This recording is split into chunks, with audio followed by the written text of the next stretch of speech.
భాయ్ సాబ్, మాది వంటగదిలో పని చేస్తది. వద్దమ్మా, ఏం పని చెయ్యాలో మీరు చెప్పాలి. మేం చెప్పకూడదు, మీరు చేయకూడదు. అరే భాయ్ సాబ్, మా అత్త వంటగదిలోనే పని చేసింది. మాకు వంట చేయడం వచ్చు, అన్నీ చేస్తాం. నిదానంగా చేద్దుగానిలే అమ్మా, అలవాటు పడతారు కదా. ఆయేషా, సార్ చెప్పండి. ఏం ప్రాబ్లం ఉన్నా నువ్వే చెప్పాలి. ఈ ఇంటి పనులకు సంబంధించి ఏమైనా డౌట్స్ ఉంటే విజయ్ని అడుగు. అన్ని వివరాలు అడుగుతాను సార్. బీరువా ఎక్కడుంది, తాళాలు ఎక్కడున్నాయని కూడా అడుగుతావా ఏంటి? మీలా మాది దొంగ బుద్ధి కాదు మేడం. ఏయ్, ఏంటా వాగుతున్నావు? మేడం, మీరలా అంటే అవతల వాళ్ళు కూడా అలాగే మాట్లాడతారు. ఎక్కడి నుంచి వచ్చిందో వెంటనే ఇక్కడ ఉద్యోగం సంపాదించిందని పొగరు. అఖిలాండేశ్వరి మేడం చెప్పాక కాదనలేరు కదా. అదేగా మీ అందరి ధీమా. ఈ ఇంట్లో అయేషా చేయాల్సిన పనులేవో నేను చెప్తాను. నువ్వెళ్ళు శేఖర్. విజయ్, సార్, తనకు హెల్ప్ చేయి. అలాగే సార్. అయేషా, చెప్పండి మేడం. నువ్వు కేర్ టేకర్ అని ఫీల్ అయిపోవద్దు. నువ్వు నా కింద పనిచేయాలి, అర్థమైందా? అసలు మీది కింద ఏమున్నది మేడం? ఫ్లోర్ అంతా క్లీన్ గానే ఉన్నది కదా.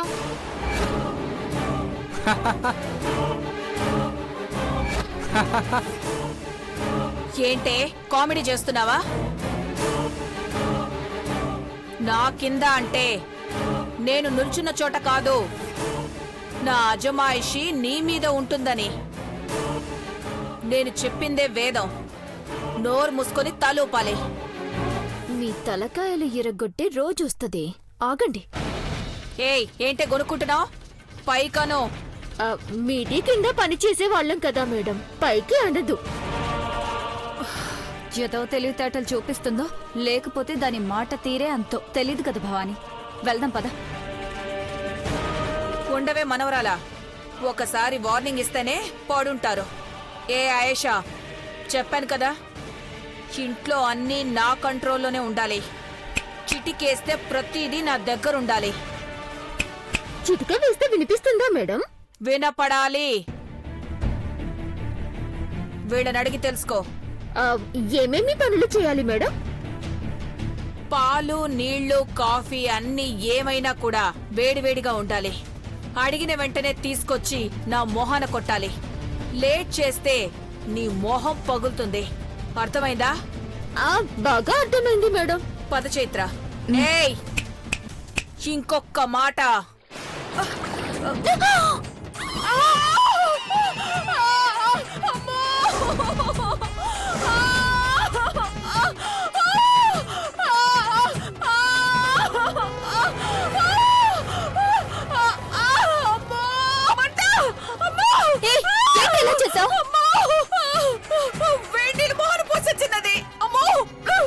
ఆయేషా, అయ్యో మేడం, తను చిటిక వేయగానే కాఫీనో టీనో వేడి నీళ్ళో మొహాన కొట్టమంది.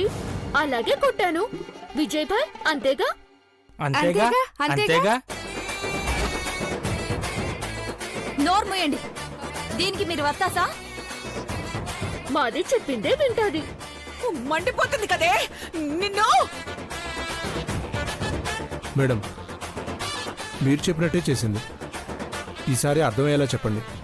అవసరం దీన్ని ఇక్కడ ఉంచడం, పంపించేయండి. అఖిలాండేశ్వరి మేడం చెప్పేంత వరకు తను ఇక్కడే పనిచేస్తుంది. మన అవసరం కూడా మీకు తెలుసు కదా. తన తరపున నేను సారీ చెప్తాను. ఆయేషా, కొంచెం ఆలోచించి పనిచేయి. అలాగే సార్. ఇంకా ఇక్కడే ఉన్నావేంటి భవాని? రా, కోల్డ్ క్రీమ్ రాస్తాను. నిన్ను వదల్లే. అక్కడ పనయ్యేలోపు నీ పని చేస్తాను.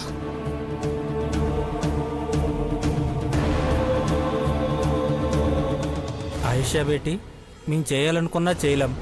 అలాంటి పని నువ్వు చేసావు.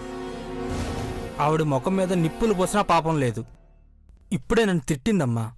నేను ఇక్కడే ఉంటాను విజయ్ భాయ్. ఆ సరదా కూడా తీరుతుంది, చూసుకోండి.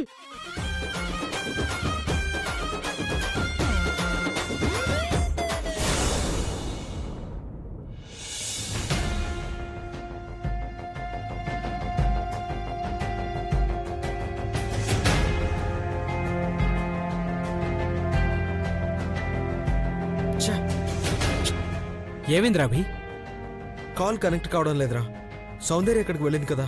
క్రిష్కి ఫోన్ చేసి మామూలుగా మాట్లాడి అక్కడ సిచ్యువేషన్ ఏంటో కనుక్కుందాం అనుకున్నాను. టెన్షన్ పడాల్సిందేమీ లేదు అభి గారు. సౌందర్య జాగ్రత్తగానే వెళ్తుంది. తనకేం తెలుసుకోవాలనుందో.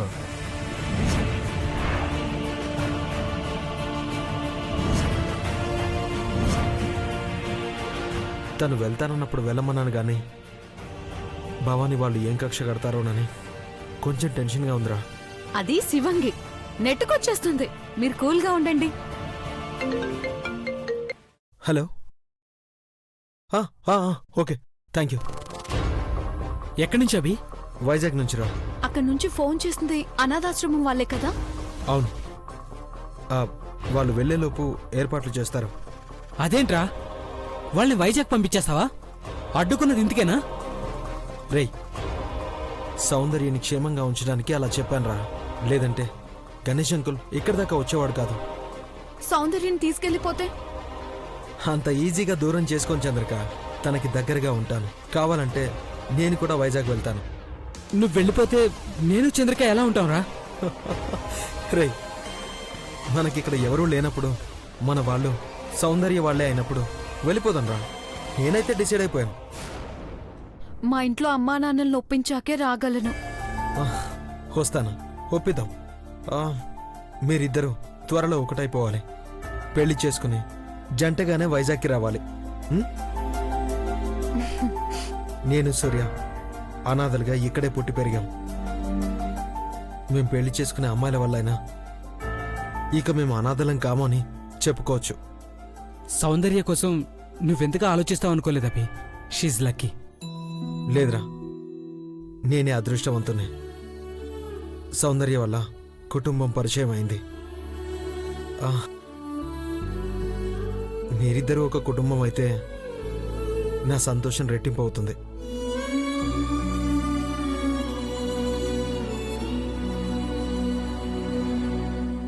అభి,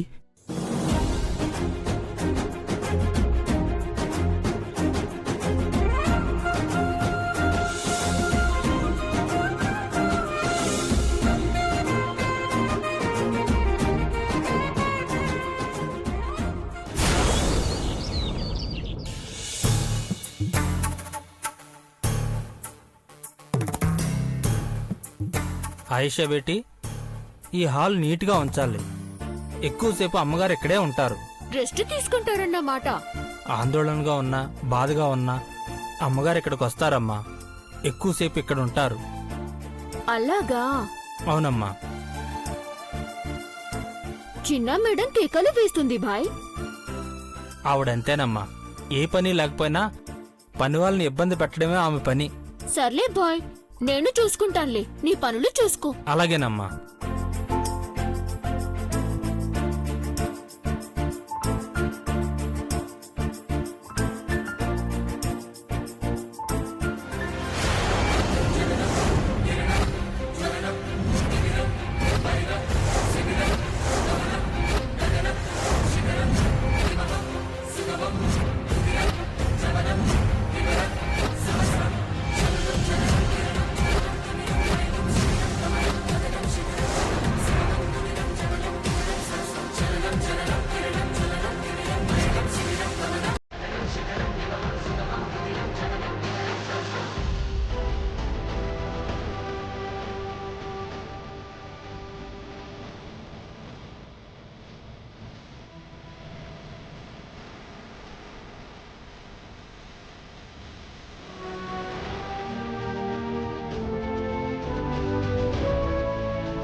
అత్త, మావయ్య.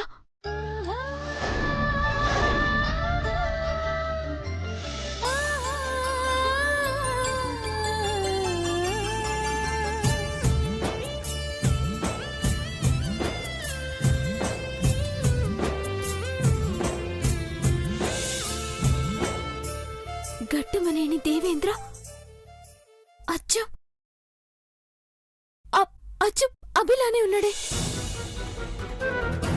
చిన్నప్పుడు దొరికాడు, పెంచి పెద్ద చేశాను. తనతో పాటు సూర్య ఈ ఆశ్రమంలో చేరాడు. ఇప్పుడు అభి అనాథ పిల్లాడు కాదు, అనాథ పిల్లల్ని అమ్మా నాన్నల దగ్గరికి చేర్చే దేవుడయ్యాడు.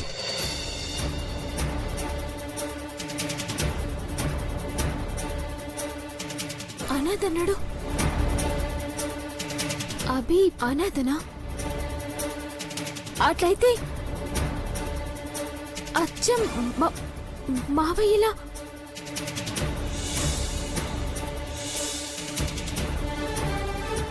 అయ్యో, అట్లెట్లా సాధ్యమవుతుంది? మనుషుల్ని పోలిన మనుషులుంటారు గాని మావయ్యనే మళ్ళీ పుట్టినట్టు అత్తలా నేను. ఏంటి విచిత్రం? ఏయ్, పనోళ్ళు ఎక్కడున్నారా? విజయ్, ఎవరు కనపడరేంట్రా? పిలిచినా రాలేదంటే ఎంత పొగరుండాలి. పనివాళ్లు పరిచయం అయ్యారు కదా భవాని, ముచ్చట్లు పెట్టుకొని ఉంటుంది. టైం పాస్ చేస్తూ ఉంటే దాని సంగతి చెప్తాను పద. పద. అత్తా, మిమ్మల్ని కలిపిన మొత్తం అందారమే నన్ను అభిని కలిపింది.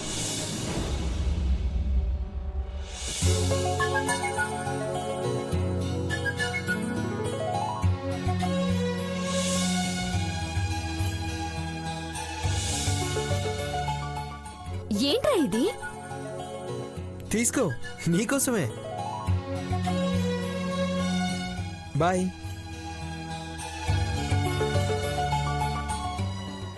Sister, your lucky. దేనికి? వాడి లైఫ్లో ప్రత్యేకమైన పువ్విది. వాడి ప్రపంచంలో వాడికంటూ ఏదైనా ఎక్కువ ఇష్టం ఉందంటే అది ఈ పువ్వే.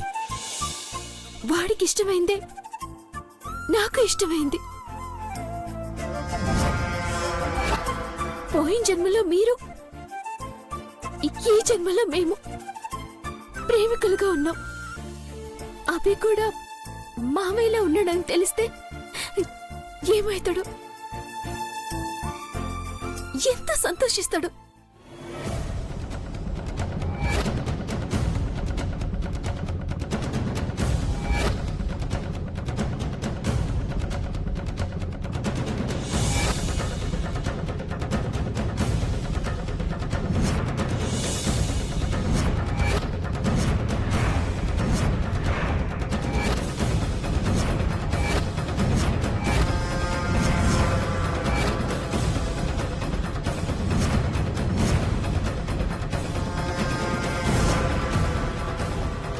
ఏం చేస్తున్నావా ఇక్కడ?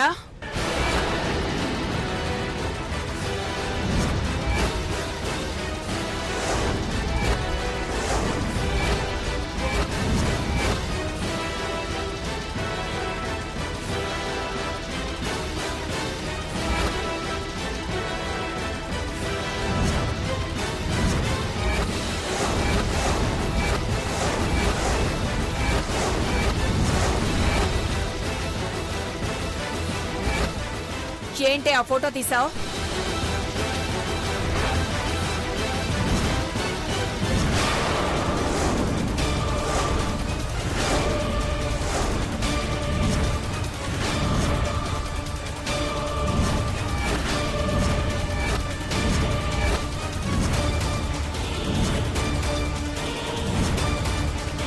ఏంటి మేడం? ఏమైంది? ఇంట్లో ఫోటోలు తీసి చూస్తున్నా అంకుల్. దీనికి ఇక్కడేం పని అంటాను. సార్, ఈ ఫోటోకి దుమ్ము పట్టినట్టుంది, తుడుద్దామని తీశాను. ఎవరు సార్ వీళ్ళిద్దరు? అఖిలాండేశ్వరి మేడం గారి పెద్ద కొడుకు దేవేంద్ర భూపతి రాజావారు, పెద్ద కోడలు పార్వతి.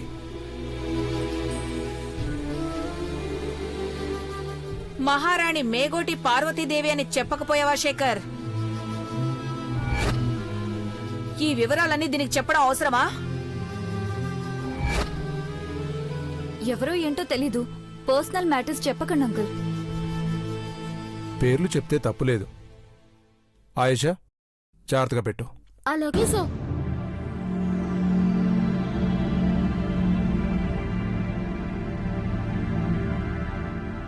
జంట బాగుంది సార్.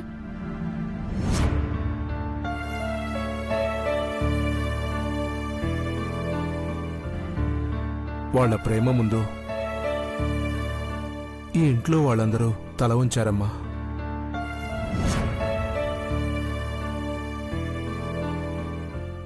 చిన్న వయసులోనే శాశ్వతంగా దూరం అయ్యారు.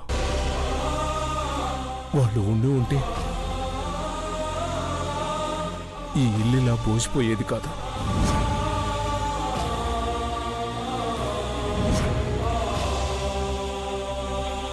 కళకళ్ళాడాలంటే మిర్చిలేట్లు వేసి పెట్టవయ్యా. ప్రతిదానికి మేము ఉన్నందుకే ఈ ఇల్లు ఇంత దరిద్రంగా ఉంటున్నట్టు చెప్తావెందుకు? నేను అలా చెప్పలేదు మేడం. అర్థం అలాగే ఉంది అంకుల్. ఎలా చనిపోయారు సార్? వాళ్ళ కొడుకుని కాపాడుకోవడం కోసం ప్రాణాలే త్యాగం చేశారు.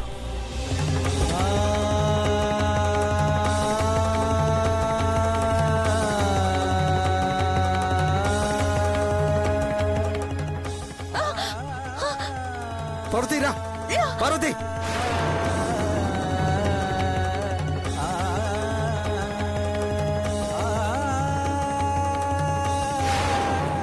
దేవా! దేవా! దేవా!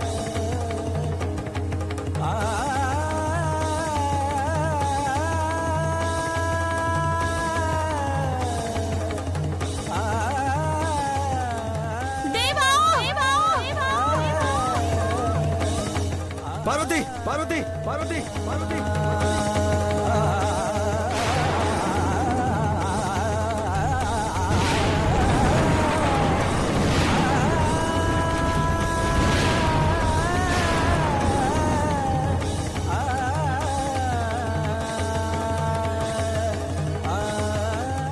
వాళ్ళ ప్రేమకు ప్రతిరూపమైన ఆ బిడ్డ ఆగవయ్య శేఖర్. అదడిగితే జరిగిందంతా సినిమాలో చెప్పేలా ఉన్నావే.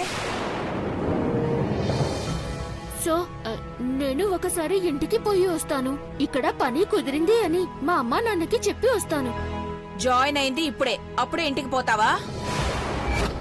సరే, నువ్వు వెళ్ళమ్మా. Thank you sir. శేఖర్, దాన్ని నెత్తినెక్కించుకోకు. మేడం, ఆ దొంగని ఆయేషా గుర్తుపట్టగానే జీతం బహుమతి తీసుకుని వెళ్ళిపోతుంది. అప్పటిదాకా కొంచెం ఓపిగ్గా ఉండండి.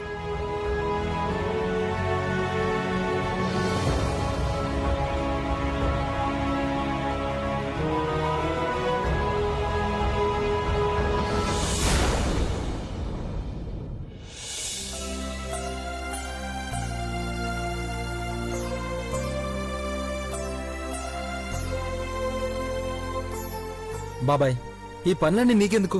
మేం చేస్తామని చెప్పాం కదా. అనాథాశ్రమం కోసం నువ్వు పడే కష్టమే ఎక్కువ బాబు. ఈ పనులు కూడా నీకెందుకని. అబ్బా, అలా ఏం అనుకోకు బాబాయ్. జరుగు, ఇటివు. బాబు. వెళ్ళు బాబాయ్, నువ్వు వెళ్ళి అది రెస్ట్ కాదు. తీసుకో. వెళ్ళు బాబాయ్.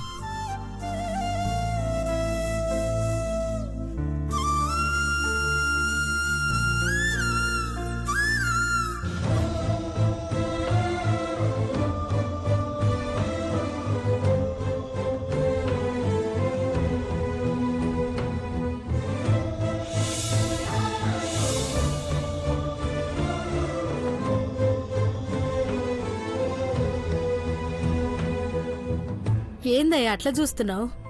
అచ్చం పెదబాబు గారిలా ఉన్నాడే. బుద్ధి కూడా అంతే, మంచి మనసు. నాకెందుకో ఈ బాబు మా పార్వతక్క కొడుకేమో అనిపిస్తుంది సరస్వతి. మళ్ళీ పెదబాబు గారిని చూసినట్టు అనిపిస్తుంది. మనం అంతా కలవడానికి ఇలా జరుగుతోందా? ఆ పెద్ద ఆయన అడిగితే వివరాలు చెప్తాడు కదా. అవును సరస్వతి, రా.